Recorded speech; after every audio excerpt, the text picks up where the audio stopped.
Bismillahirrahmanirrahim. Bab pertama, tabah menghadapi kesusahan dan cobaan dalam mendakwahkan agama.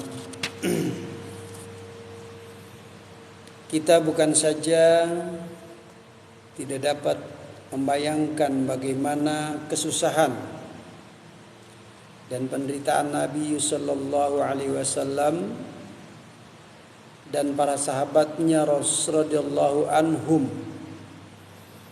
dalam menyebarkan agama.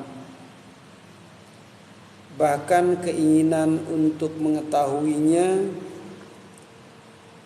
kita enggan bersusah payah. Kisah kehidupan mereka telah banyak ditulis dalam kitab-kitab sejarah, namun sangat jauh untuk diamalkan dalam kehidupan. Bahkan kita sangat malas untuk sekedar mengetahui bagaimana kisah kehidupan Rasulullah sallallahu alaihi wasallam dan juga para sahabatnya. Dalam hal ini diceritakan sebagian kisah Rasulullah sallallahu alaihi wasallam sebagai contoh atau suri tauladan bagi kita.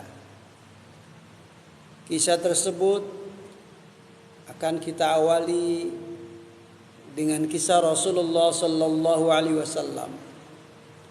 Semoga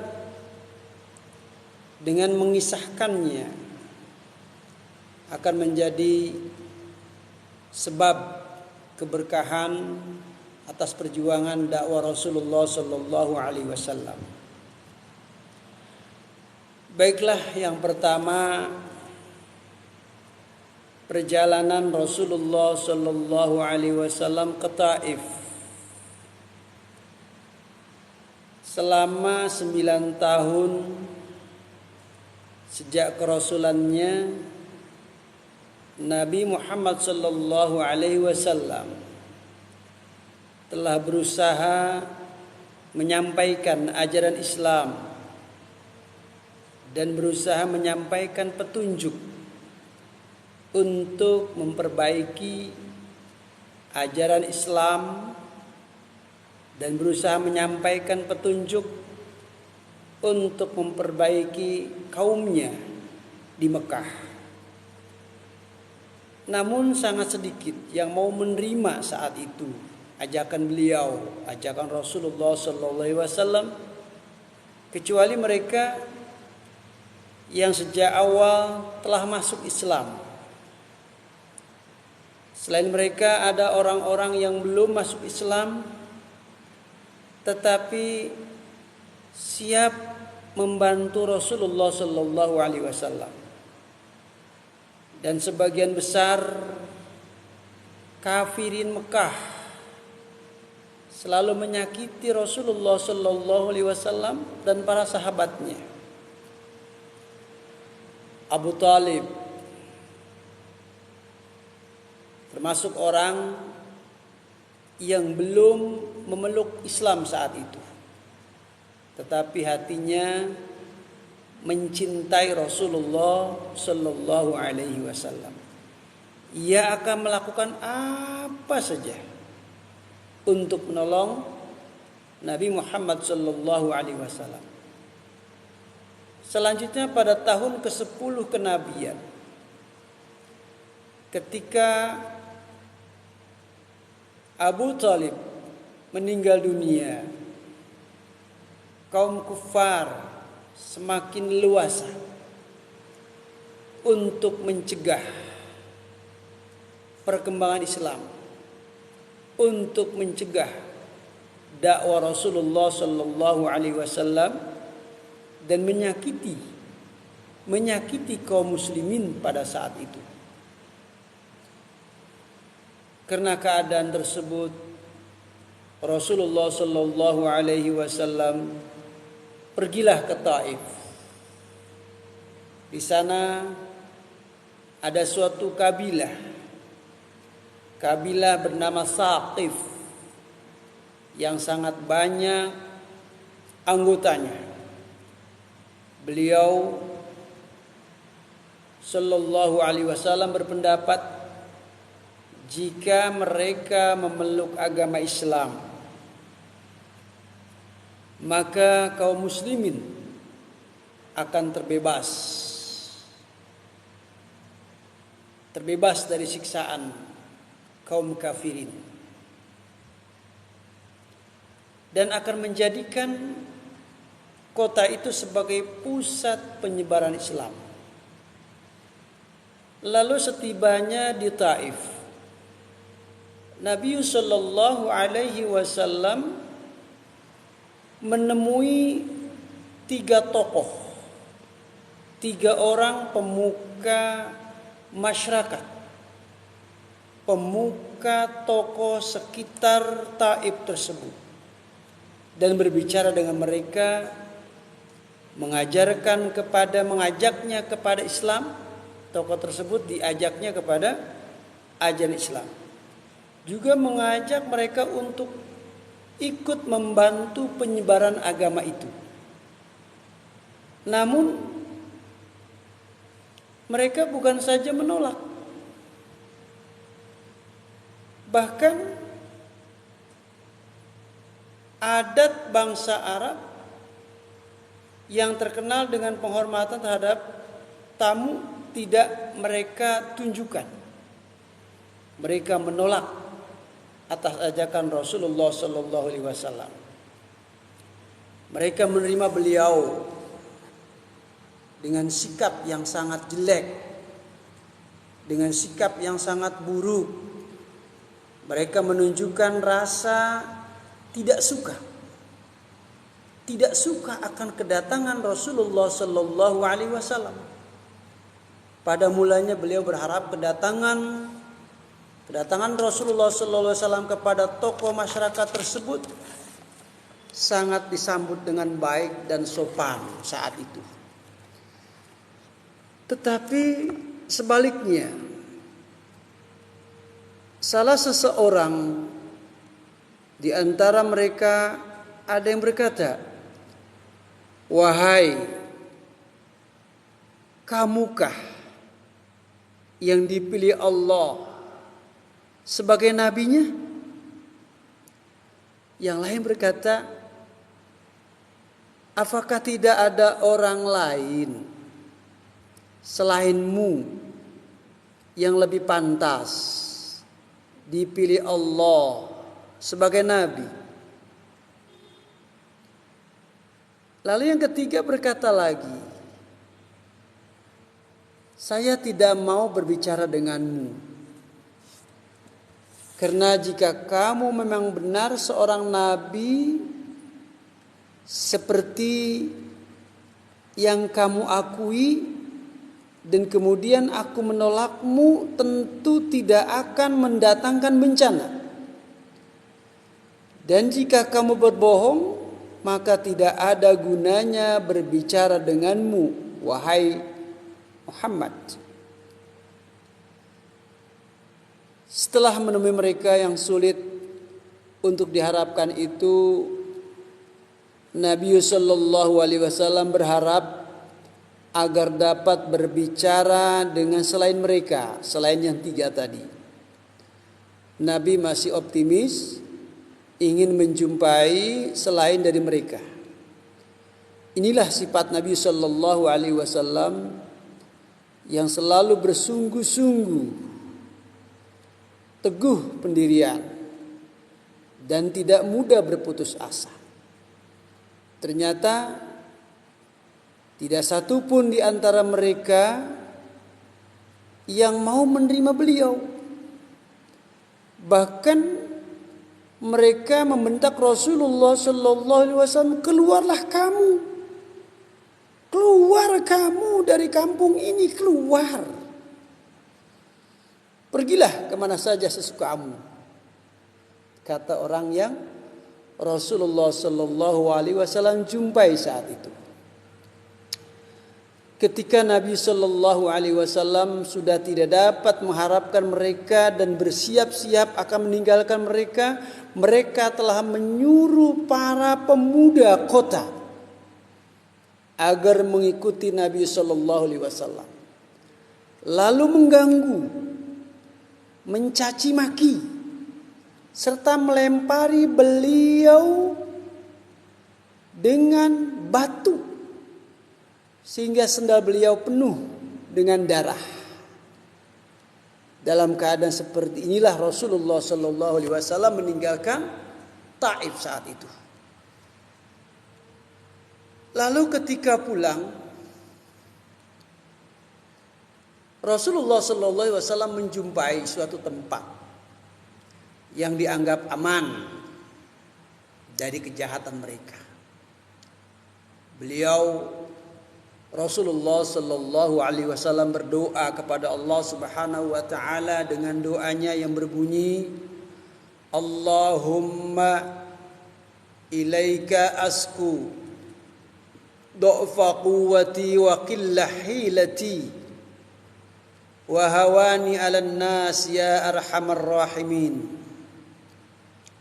Anta rabbul mustad'afin wa anta rabbi ila man takilni ila ba'idin yatajahamuni am ila aduin mulaktahu amri illam yakun bika ghadabun fala ubali walakin afiyatuki ya awsa'un li auzu binur wajhika alladhi asraqat lahu zulumat wa sallu alaihi amrud dunya wal akhirah min an tanazzala bi ghadabuka aw yahulla alayya sakhatuka lakal unba hatta tarda wala haula wala quwata illa bik.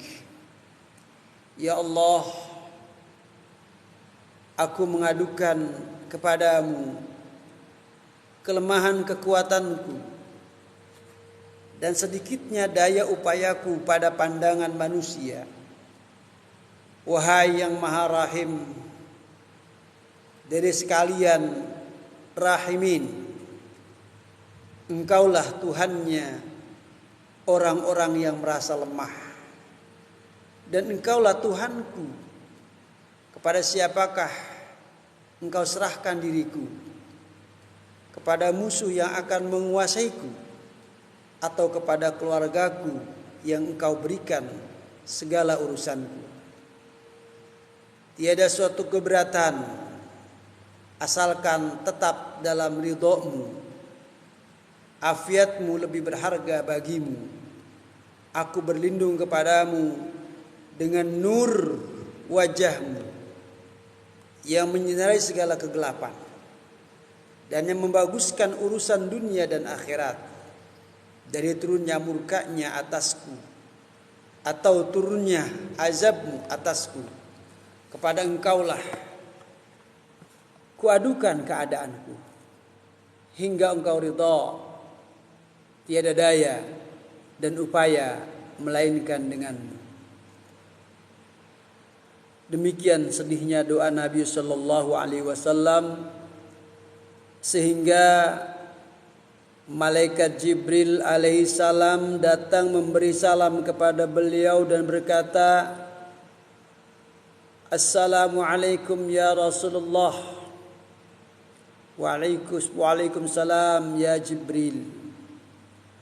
Allah Subhanahu wa taala telah mendengarkan perbincanganmu dengan kaummu, dan Allah juga mendengar jawaban mereka, dan Dia telah mengutus kepadamu malaikat penjaga gunung agar siap melaksanakan apapun perintahmu kepadanya.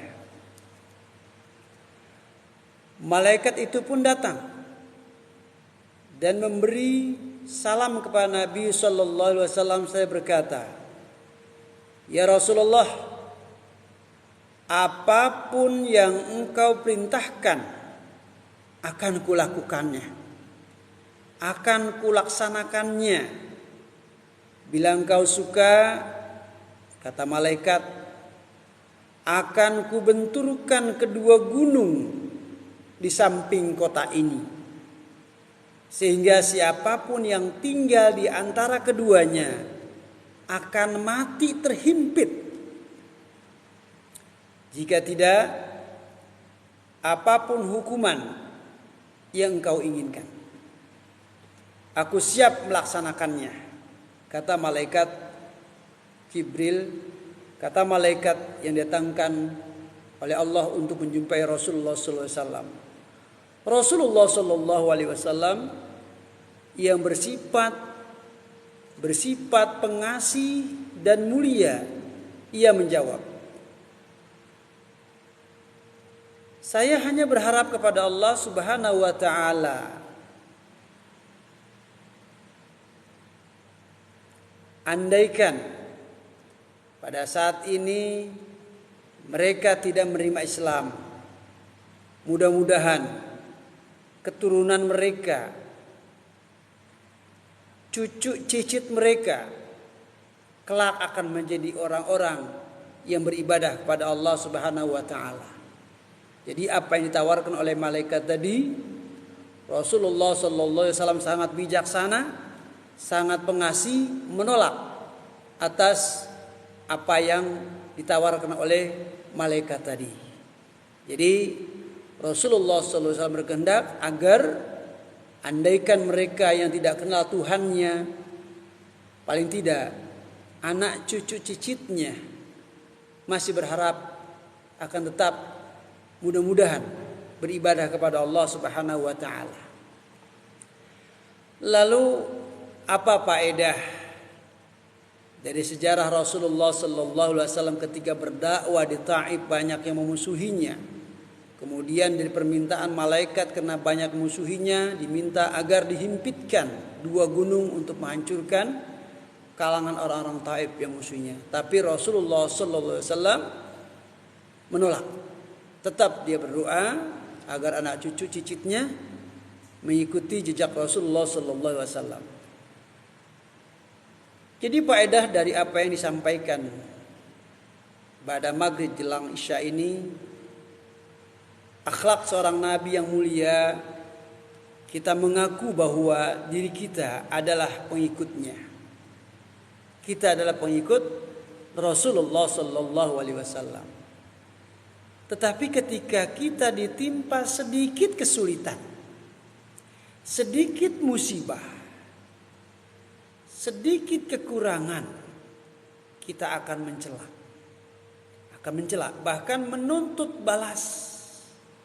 Kezaliman dibalas dengan kezaliman, keburukan dibalas dengan keburukan, kealfaan dibalas dengan kecurigaan terhadap siapapun, sambil terus menerus mengaku bahwa kita adalah umat Nabi Muhammad sallallahu alaihi wasallam, lalu tidak seberapa apa yang dibandingkan dengan Rasulullah sallallahu alaihi wasallam. Padahal dengan pengakuan itu seharusnya segala tingkah laku kita mengikuti Rasulullah, mengikuti beliau. Nabi SAW jika mendapat kesulitan dari orang lain tidak pernah mendoakan keburukan, juga tidak pernah ingin menuntut balas. Kita selalu pasrah kepada Allah Subhanahu wa taala, masih berharap kebaikan di hari berikutnya. Maka sebagai umat Rasulullah SAW intinya kita ikuti jejak daripada akhlak Rasulullah SAW. Mungkin hanya itu sekilas tentang dakwah Rasulullah SAW dalam perjalanannya dari Mekah menuju Taif. Anggapan di Taif merasa aman, tapi kenyataannya banyak musuh beliau ketika Nabi berdakwah di Taif.